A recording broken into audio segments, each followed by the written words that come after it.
Vamos começar aqui, tem pergunta para os dois aqui, para ambos aqui. Então, vamos lá. A pergunta Luciana para os dois. A atriz Angelina Jolie pôde sequenciar o próprio DNA, mas isso não é possível para a maioria das pessoas. Como trabalhar essas questões sem transformar as novas possibilidades de tecnologia em medicina apenas para as elites?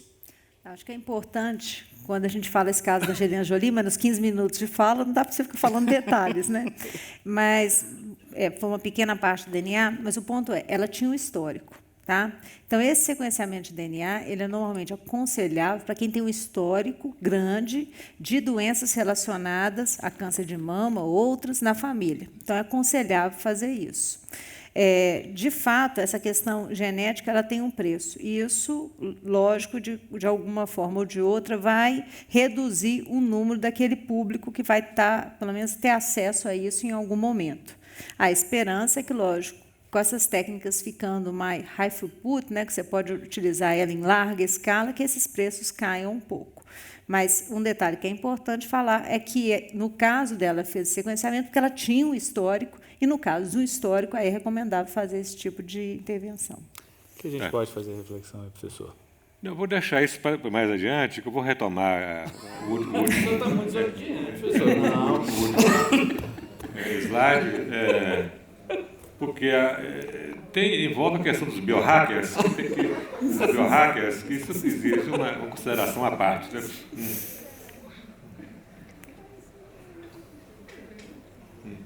O senhor? Não vou. Então, bora lá. Deixa para depois. Então, vamos lá. Então, vamos mais uma para os dois, hein? Vamos lá tentar. Hein? A China, país onde se teve essa primeira experiência de edição de embriões humanos, é legalmente mais permissiva que outros países com capacidade tecnológica para se fazer o mesmo. Isso poderia gerar Isso poderia gerar uma migração de cientistas interessados no tema para a China, quando nos outros países não é permitido? É uma pergunta do Paulo Uliana. Essa é uma pergunta muito interessante. Eu acho que, pelo menos, eu vou colocar 2 pontos que são importantes. Sim, eles são mais relaxados nesse tipo de regulação, mas, hoje em dia, até esse tipo de ação, né, que esse pesquisador chinês teve, gerou a formação de uma comissão que foi instituída mundial para poder tratar certos aspectos éticos da utilização dessas técnicas. Então, é importante ter isso em mente. E eu acredito que até os próprios chineses, eles ficaram um pouco assustados com isso que aconteceu. Então, eu não sei, a gente não tem como prever aqui migração, esse tipo de pessoa, né, que pode ir para um lugar porque ele pode fazer com maior facilidade, pode acontecer, não tem como a gente prever isso. Mas existe uma preocupação muito grande hoje, mundial, de trabalhar nessa regulamentação. Então, como eu falei, tem uma comissão trabalhando nisso, que possa ser aplicado mundialmente. Mas, lógico, cada país vai ter o seu próprio livre-arbítrio de decidir ou não seguir. A questão da regulação ela é muito complicada, porque envolve o direito, envolve, né, também, sobretudo direito, também políticas públicas, né, que também tudo associado ao direito. E tem as culturas, tem os países com as suas tradições, com seus valores. Né? A China é um país poderoso, com uma cultura poderosa, né? Vem de milenar, né? Se pauta, né, pelo confucionismo, né, que tem regras de vida, né, bastante claras e com muita, né, disseminada, né, ao longo, né, no conjunto dos chineses. Tá?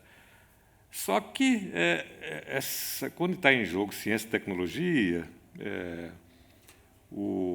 eu estou me lembrando aqui, por isso que estou deixando parte da minha reflexão para depois. Está todo mundo aguardando esse slide. Porque tem os biohackers. Né? Os americanos, tem essa série do Netflix americana, essa série mostra, né, que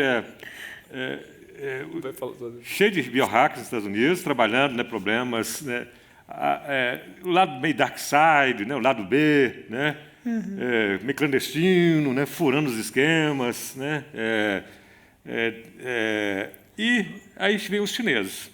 Os chineses chegaram primeiro, né, nessa edição aí dos genes aí, com bebê anti-HIV. Aí os americanos, os biohackers americanos, ficaram, né, escandalizados com o negócio, né? Não aceitaram de jeito nenhum.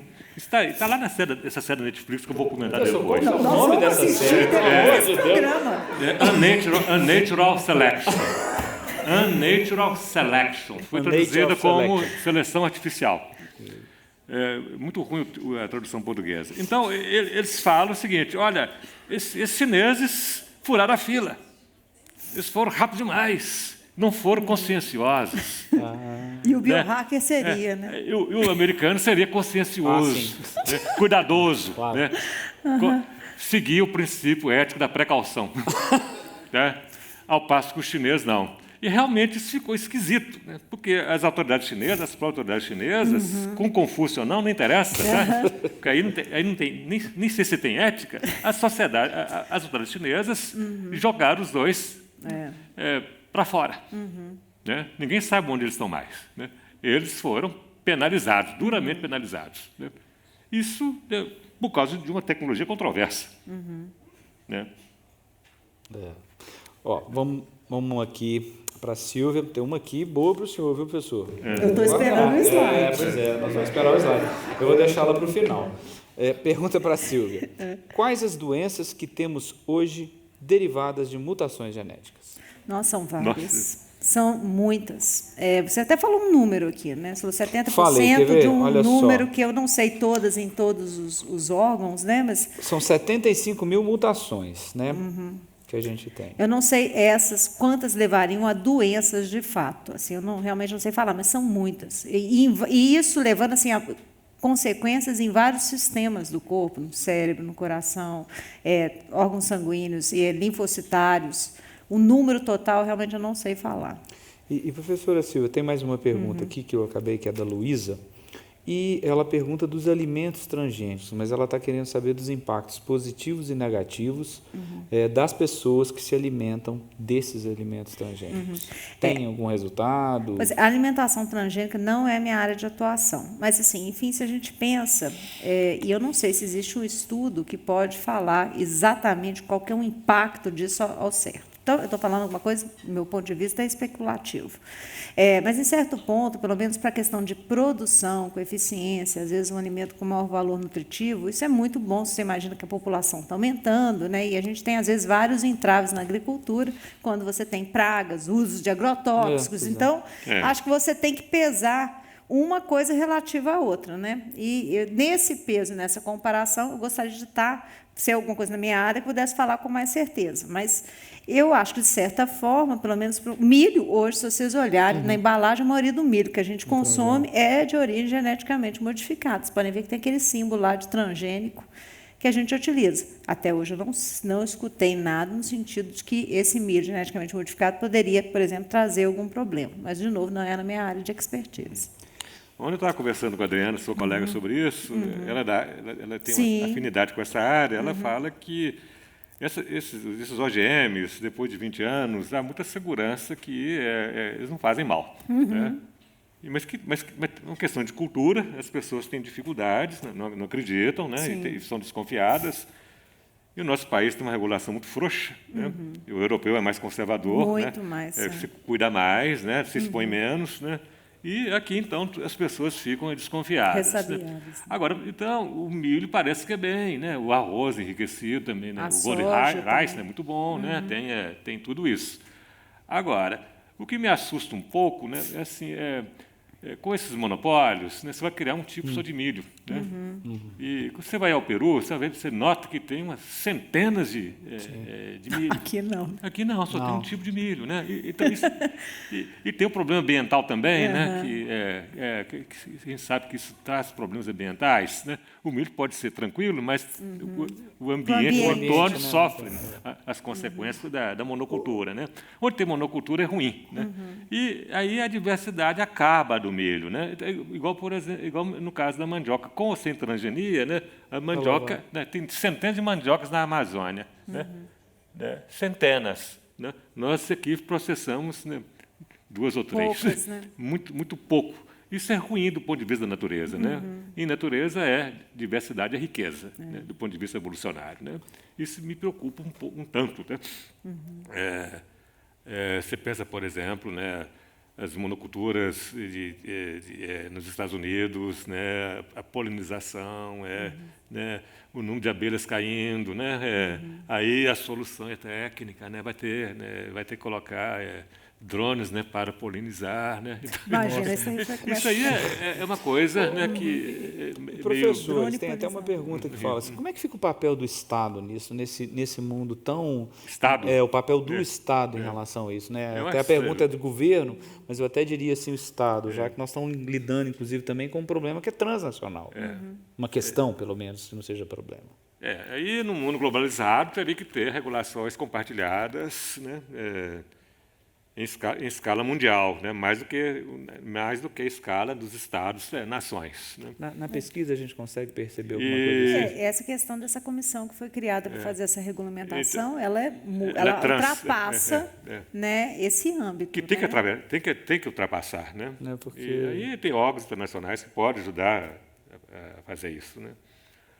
O problema é o seguinte, a questão da regulação, né, ela envolve aspectos individuais, aí autorregulação, né, aí não precisa ter Estado, né, preferências individuais, pessoais, tipo de cerveja, né, por exemplo. Aí a autorregulação pode resolver, mas resolve em parte, porque tem que ter a norma técnica. Né. A fabricação tem que ser bem feita, né, tem que ter uma regulação técnica estrita, para não envenenar ninguém, né, e tudo mais. Então, tem partes relativas ao Estado, tem partes relativas ao indivíduo, né, e à própria comunidade. A própria comunidade, porque você não pode ficar só com o Estado ou o indivíduo. Entre o indivíduo e o Estado, nós temos a comunidade. E a questão de consenso é uma questão muito complicada. Tá? Se você tem uma tecnologia invasiva, muito poderosa, tá, que virtualmente atinge toda a espécie, né, aí a comunidade discute. Né, sabe que vai ter o potencial de atingir toda a espécie. Né, a comunidade discute. 60% é a favor e 40% é contra. E aí? E aí, né? O ideal seria consenso. Não tem consenso. Né? Onde não tem consenso, fica, né, a sombra. Tá? Fica a dificuldade. Eu acho que eu não sei se ficou uma dúvida, só acho que tem um ponto importante quando a gente fala a questão de CRISPR, que tem a questão de quando você faz uma modificação, que é numa célula externa, e você coloca isso dentro do organismo. Ou quando você faz a modificação num óvulo ou numa célula germinativa, que pode passar para a descendência. Aí está o perigo. Né? Então, acho que essa questão ética é bom ficar... Tinha uma pergunta... Então, já estamos respondendo. Exatamente. Né? Porque eu acho que é importante que as pessoas tenham essa consciência. Lógico que todas têm questões éticas relacionadas, mas quando você tem algo que passa para a descendência, que aí vai nas células germinativas, isso gera problemas mais sérios. Professor, nós estamos ali com 1h40, né? E tem uma pergunta aqui que acho que não tenho nenhuma dúvida que o senhor não vai conseguir. Como que a ética trata a transformação genética em Kant? Pois é. É o seguinte, a filosofia... A história é a seguinte, a filosofia, até o século XX, né, não prestou atenção na técnica. Tá? Ciência, sim. Religião, sim. Arte, sim. Mas a técnica era um bolsão que era bastante ignorado, né? Era um enclave. Né? E poucos filósofos cuidaram aí da técnica. Né? Eu posso apontar aqui uns 3 ou 4. Tá? E Aristóteles, no mundo antigo, Descartes, tem muita coisa boa no Descartes, né? E aí a era moderna, já no início da era moderna, foi muito pouco, então.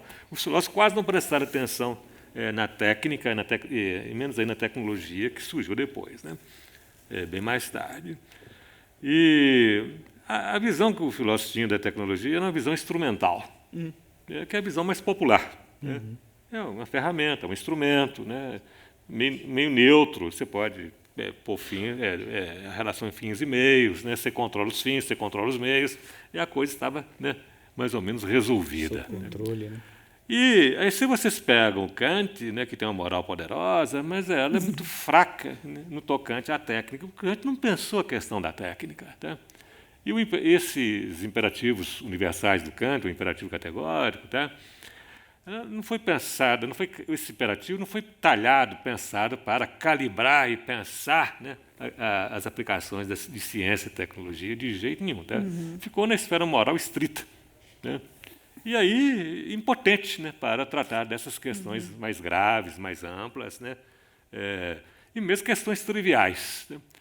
A índole é dizer não. Né? Moratórias, dizer respeito. Se você não pode tratar o ser humano como meio, né, mas sempre como fim. E aí, gente, né, quando você envolve essas tecnologias, né, o tempo todo fazendo, né, dos seres meios para fazer uma outra coisa, tá? Aí a coisa fica muito complicada. Tá? Então, a moral kantiana não dá conta, não. Tá? Nesse sentido. Tá? Só serve para dizer não. Só serve para dizer Pessoal, nós temos aí um pouquinho de tempo para o senhor voltar naqueles slides. Eu agradeço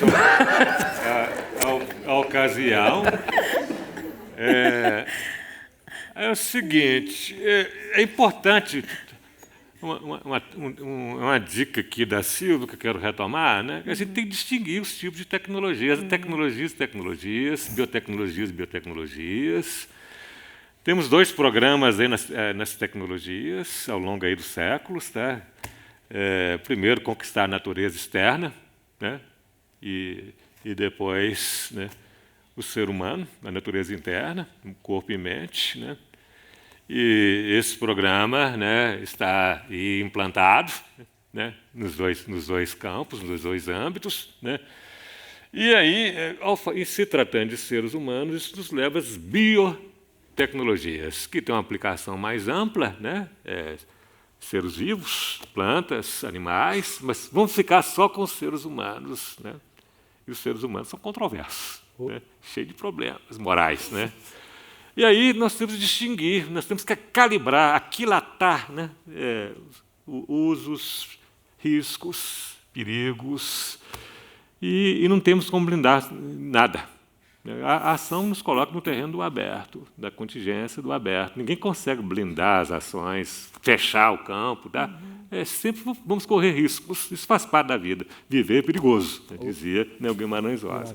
Aí eu distinguiria 2 tipos de biotecnologias, tá? Para simplificar, para ficar aqui no essencial.